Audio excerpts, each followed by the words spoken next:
of the Joint Standing Committee on the Financial Management in Parliament. Thank you so much for your time this evening. Let's start first with the reports, some of the preliminary reports and the assessments that were meant to be handed over. Have you had sight of these? Yes, thank you very much for having us. As the Portfolio Committee, we have established a joint committee with other portfolio committees in Parliament. The Public Works and Infrastructure Portfolio Committee, a report was presented to us on Monday, which does not have any conclusions, but just a preliminary report in the investigations as to what has happened from the day of the incident to date. Are you able to share some detail with us? Well, at the moment, there were questions that were raised by members of Parliament. Executive authorities and Public Works did not have answers to that effect.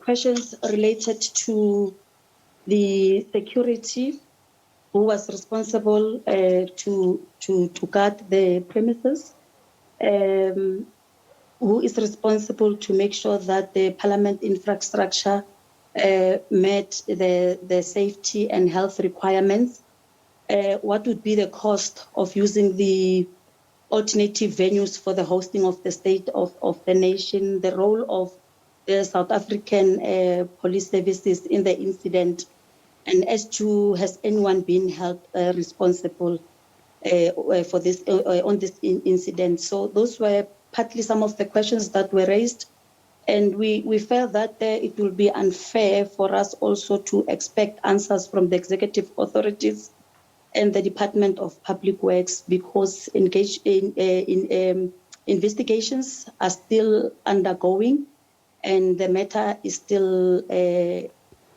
very new. So we have decided that we will meet on a weekly basis. 7 days will be the second meeting, which will then be the next Friday, where members of different political parties and other portfolio committees will then join the standing committee. I know you say that investigations continue and you'll continue to be meeting then every 7 days, but I can't help but put this to you. News 24 had a report about 2 days ago that suggests that the fire doors that were installed in Parliament were rendered useless in the fire, and they say that this is because cheap latches were installed to keep the doors open. The latches, officials found, prevented the fire doors from closing and as a result did nothing to mitigate the spread of the fire. This is something that the report is also saying that it was apparently flagged by the City of Cape Town's Fire and Rescue Services. Is this true? Well, one would not certainly confirm nor deny, as indicated that most of the questions related to the safety were posed to the executive authorities and Public Works, but they were not as yet ready to respond to the committee. So maybe in our next meeting, that's where we can, as members of Parliament, reiterate on those type of questions. Then we will then expect answers in the next 7 days. Will these answers and the questions that you have also include that report from 2018 that was simply not adhered to when it comes to the safety? Because some of those that that were supposed to even carry out this work in Parliament were saying that they did not even find that the policy relating to emergency preparedness and response was, in existence. Yes, in our meeting on Monday, that question came quite very sharply because we were also unpleased with the fact that some of the recommendations that were made were not adhered to or were not implemented. So part of the responses, I think that's where we're going to start. We would want answers from what happened previously and what has been recommended previously as to whether that has been implemented or adhered to. In the absence of answers, because we've seen that sometimes when such sittings sit, we become none the wiser, even at the very end of such sittings. In the absence of answers, I wonder then, what kind of action would you be looking at pursuing here? Well, there will definitely be answers. There's no way that there won't be answers for Parliament.